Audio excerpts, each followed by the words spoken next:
Salut à tous et bienvenue, c'est Jean-Mi. Aujourd'hui, on va parler de Tomb of the Colossus God. Tomb of the Colossus God est une campagne pour la 5e édition. Elle est publiée et écrite par Iron Banner Games. C'est une campagne de Dark Fantasy pour des personnages joueurs du niveau 1 jusqu'au niveau 10 dans un univers créé spécifiquement pour cette campagne. Avec de magnifiques illustrations, des cartes, des artefacts spécifiques, des classes spécifiques à la campagne, tout pour vivre une campagne unique dans un univers sombre et mature. Les joueurs vont explorer le pays de la désolation où l'ombre de colosses titanesques plane encore. Mystère, interaction, tout est au programme, avec beaucoup de quêtes secondaires qui peuvent avoir une influence sur l'histoire principale.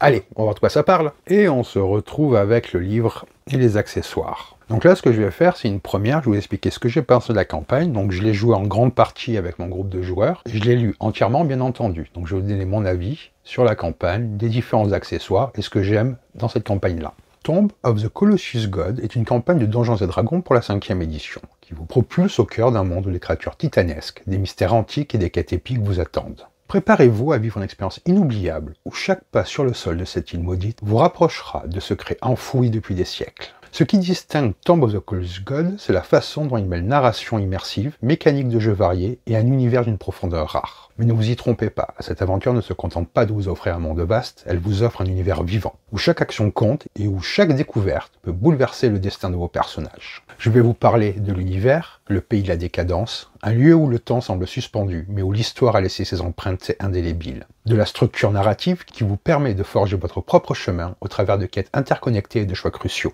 De quelques mécaniques de gameplay qui allient exploration, combat et interaction sociale pour créer une expérience riche et dynamique. Et les différents outils offerts aux maîtres de jeu pour faciliter la gestion de cette campagne d'envergure. Si vous êtes prêt à affronter des colosses, résoudre des énigmes millénaires et découvrir les sombres secrets d'une île oubliée, vous êtes au bon endroit. Je vais vous montrer un petit peu l'intérieur du livre, que vous ayez une idée bien entendu.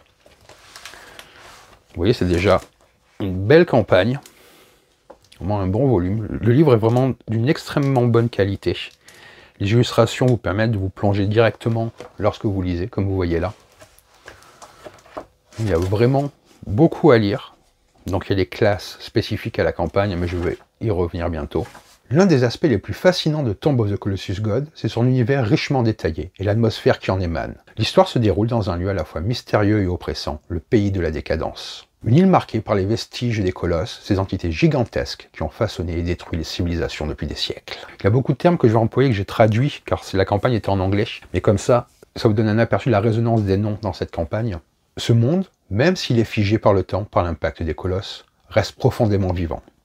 Les régions variées du pays de la décadence sont autant de zones à explorer, chacune offrant ses propres mystères et défis. Quelques-unes des régions emblématiques de l'île sont les suivantes. Vous avez les marais de la désolation, un lieu marécageux où des ruines de temples oubliés émergent des eaux stagnantes. Ce paysage étrange et oppressant est imprégné d'une magie ancienne. Les joueurs devront naviguer à travers des eaux troubles et des pièges naturels tout en découvrant des artefacts liés aux colosses. Vous trouverez également les falaises d'Ébène, une région montagneuse, la plus reculée de l'île, habitée par des villages isolés qui luttent pour survivre. Chaque village semble avoir ses propres rituels et croyances liés aux colosses. C'est dans ces villages que les joueurs trouveront sûrement des alliés, mais également des adversaires tout aussi fascinants. Les temples écroulés, quant à eux, sont de gigantesques complexes de temples, héritage de civilisations disparues, qui cachent des secrets et des reliques liés aux colosses eux-mêmes. Ces lieux ne sont pas seulement des points d'intérêt géographiques, mais des catalyseurs narratifs qui introduisent des mystères à résoudre ainsi que des décisions à prendre. Les hautes plaines des cendres est un désert de cendres où la terre semble mourir sous l'emprise de la magie des colosses. Ici, les paysages sont marqués par des vestiges de batailles titanesques et des énigmes anciennes.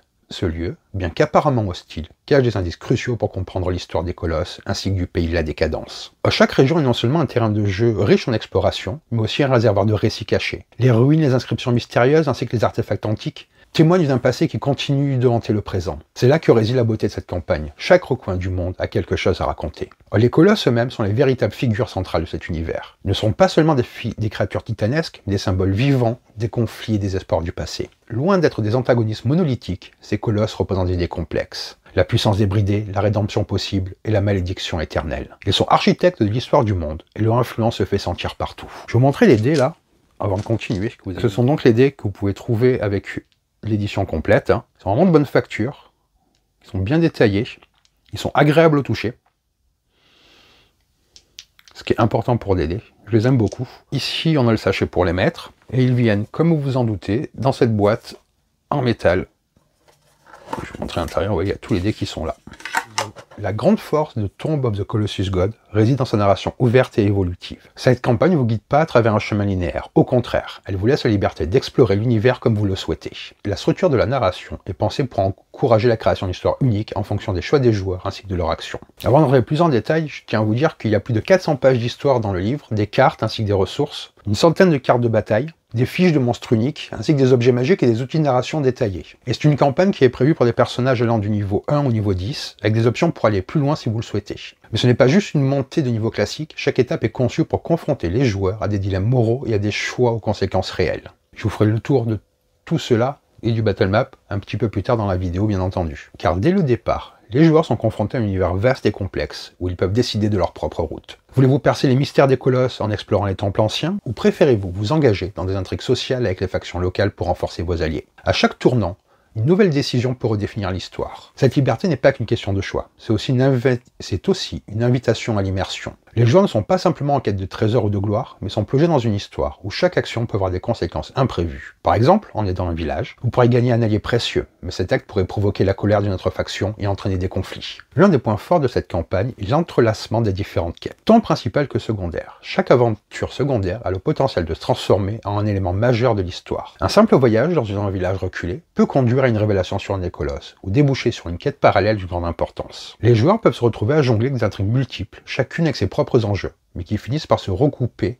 de manière surprenante et gratifiante. À notre exemple, une quête secondaire pourrait révéler un artefact crucial qui permet de vaincre un colosse, modifiant ainsi le cours de la campagne principale. Au cœur de cette narration se trouvent des dilemmes moraux qui poussent les joueurs à réfléchir en profondeur. Doivent-ils sauver un village au prix de la couleur d'une faction puissante, ou choisir de sacrifier une alliance pour poursuivre une quête personnelle? Ce ne sont pas simplement une question de bien ou de mal, mais plutôt un compromis d'idéaux et de conséquences à long terme. Je vais vous montrer un petit peu la carte aussi. Vous avez cette carte que vous trouvez à l'intérieur du livre. Et vous avez également celle-là, très sympathique. La campagne de Tomb of the Colossus offre un gameplay riche, équilibrant exploration, combat et interaction sociale de manière fluide. Ce n'est pas simplement une aventure où les joueurs avancent à travers des rencontres aléatoires, mais un monde vivant où chaque aspect de l'aventure a son importance. L'exploration de l'île est l'un des éléments clés de cette campagne. Chaque région, chaque ruine, chaque temple propose son lot de découvertes. Les joueurs devront utiliser leur intelligence, ainsi que leur esprit d'équipe, pour résoudre des énigmes, éviter des pièges, ainsi que trouver des indices. Les paysages ne sont pas seulement des décors, mais des éléments interactifs. Par exemple, des marais mouvants peuvent constituer un obstacle dangereux, mais aussi une source d'information pour ceux qui prennent le temps d'observer. Les combats sont pensés pour être stratégiques et époustouflants. Les colosses en particulier sont des adversaires colossaux qui requièrent une approche tactique. Leur attaque dévastatrice oblige les joueurs à se déplacer intelligemment, à utiliser des terrains avantageux et à anticiper leurs mouvements. Les créatures mineures, bien que moins impressionnantes, possèdent aussi des capacités uniques, offrant des défis qui demandent des réponses créatives et réfléchies. Mais ne croyez pas que l'histoire de cette campagne repose uniquement sur des combats. L'interaction avec les PNJ est essentielle. Chaque village, chaque campement est rempli de personnages avec leur propre motivation, histoire et secret. Ces personnages peuvent devenir des alliés ou des adversaires selon la façon dont vous les abordez. Les joueurs devront souvent jouer sur les relations, que ce soit en négociant des alliances, en convoquant des ennemis, en convainquant des ennemis de se joindre à leur cause, ou en manipulant des figures de pouvoir. Ces interactions ajoutent une couche supplémentaire à la campagne, la rendant encore plus immersive et réaliste. Ce qui est intéressant avec les PNJ également, c'est que tous les PNJ que vous rencontrez renforcent cette ambiance. Certains sont désespérés, d'autres dangereux, et presque tous sont un secret. Ce n'est pas un monde où vous êtes accueilli en héros. Tomb of the Colossus God n'est pas seulement une campagne, c'est une expérience. Une aventure où la stratégie, la narration et l'exploration s'entrelacent pour créer une histoire vivante, pleine de mystères et de défis. Les joueurs ne sont pas seulement des spectateurs d'un monde de colosses et de ruines, mais des acteurs dans une épopée qui se déroule en temps réel, façonnée par leurs décisions et leurs actions. C'est une campagne qui engage profondément, offrant à chaque participant la possibilité de marquer l'histoire à sa manière. Cet univers de dark fantasy est vraiment très agréable à vivre et la campagne est vraiment époustouflante. On va faire un petit peu le tour du matériel maintenant que je vous en ai parlé plus en détail. Vous voyez, vous avez un livre avec énormément de choses. Déjà, c'est un plaisir à lire, énormément. L'histoire est vraiment passionnante. Donc j'ai essayé de ne pas trop vous en dire tout en racontant certaines choses pour vous donner envie.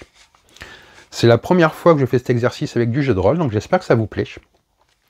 Donc il y a des artefacts, il y a plein de choses à découvrir. Un univers riche et dense, et qui vous promet des heures et des heures de jeu passionnantes.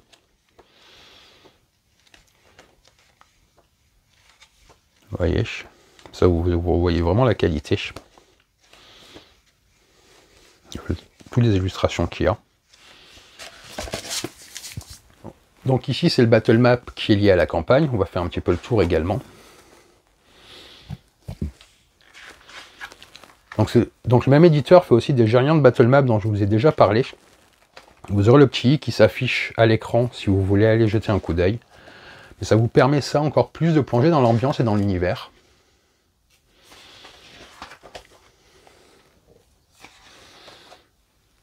Ça, vous avez un aperçu de tout le contenu. Il y a vraiment tous les outils qu'il faut, que ce soit aussi bien pour le master que pour les joueurs, pour s'imprégner de cet univers. Il est prévu pour la 5e, vous pouvez bien entendu l'adapter à d'autres systèmes. Je pense que c'est très largement faisable. Mais les battle maps, je les découvre, j'en avais pas vraiment utilisé, et c'est vraiment très agréable pour la projection et pour l'immersion lors des parties. Je pense que je vais avoir du mal à m'en passer dorénavant. Et après, on va faire le tour des différentes cartes, avec les classes qui sont spécifiques à la campagne. C'est quand même intéressant de prendre les classes qui sont liées à la campagne, bien entendu. Donc là, on a fait le battle map, là on va regarder un petit peu les cartes.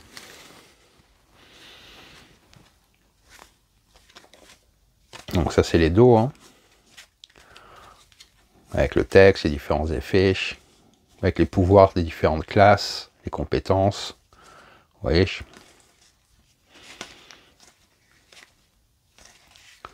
On a des cartes au format très agréable, très facile à lire, et qui en plus sur la table permettent de l'immersion et tout le monde a les informations qu'il faut. Vous voyez, je montre un peu les dos.